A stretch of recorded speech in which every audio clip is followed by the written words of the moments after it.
Mm-hmm. Now I would like to introduce you to Maria Pepe, who is the victim advocate at the Hispanic Outreach Center, and ask her a little bit about what she does. So Maria, would you like to talk about your job and the meaning this has for the community? Yes, I work as a victim advocate, and we basically, I can't. That's okay, you can just start from there. Okay. I work as a victim advocate for the Hispanic community in North County of Pinellas.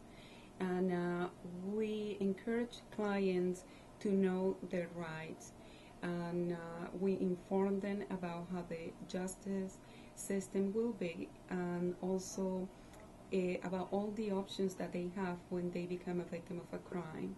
We help them filling out applications for victims' compensation, because sometimes when clients are victims of a violent crime, they end in the hospital and they start getting worried about all these bills, and that should not be part of their worries in these traumatic events. We also support them by giving them referrals to speak with a counselor if they feel that they have been traumatized.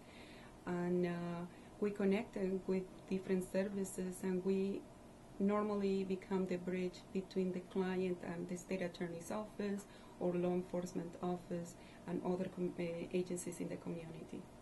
If someone needs support and they come to the door asking for services, what kind of assistance can you offer?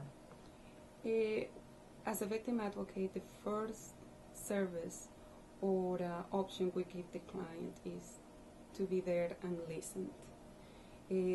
Clients that have been victimized, they need sometimes just to open and talk about what they have gone through. Also, not every client wants to report a crime, so we give them the options, and we talk about the benefits of reporting, of collaborating with law enforcement. And for victims of domestic violence, we have different options that the options we can have for a victim of identity theft. Each crime is different. Each victim's case have to be looked in a particular matter. What if somebody's not a victim of a crime but needs information or referral or something? They need to know where to go. Can they come here and talk to you? Absolutely. And part of this program is to do what we call crisis intervention. A lot of people are having problems with the landlord, having problems with employer, car dealers. We have a lot of unfair practices out there, and we become advocates for all these cases for the Hispanic community. And we have had clients that are not part of the Hispanic community, but they are part of a minority. And there are very few agencies in the county, so they call the Hispanic Outreach Center. You've had a lot of people come here for unpaid wages and robberies in the last 8 months. Yes. How does that happen?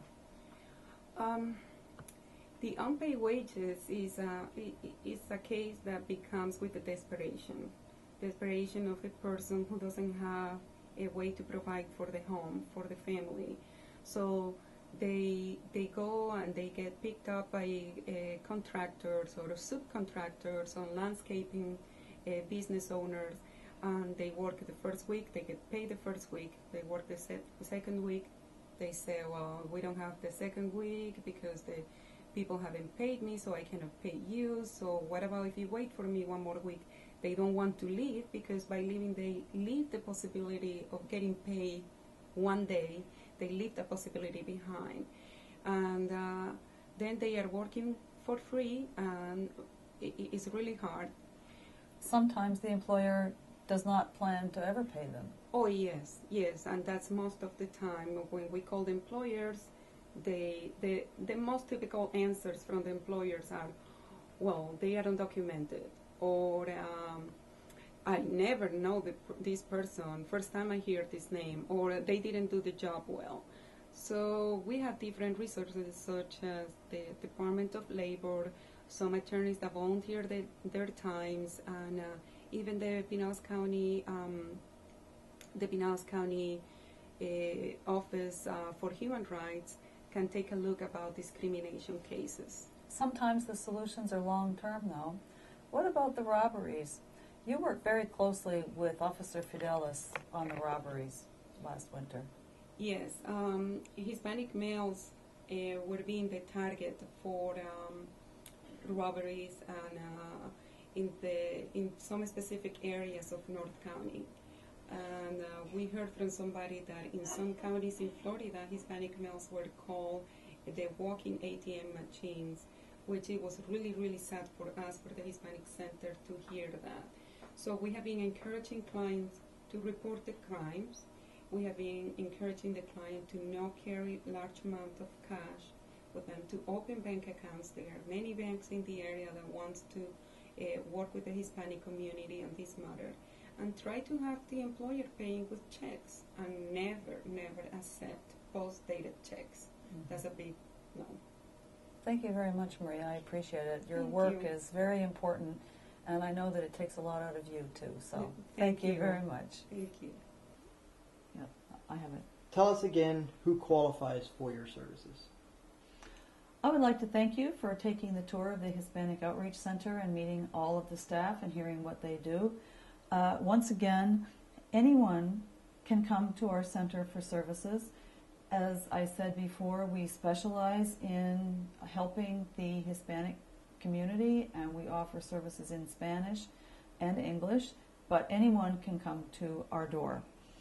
You can call us, if you like, at 727-445-9734. That's 727-445-9734.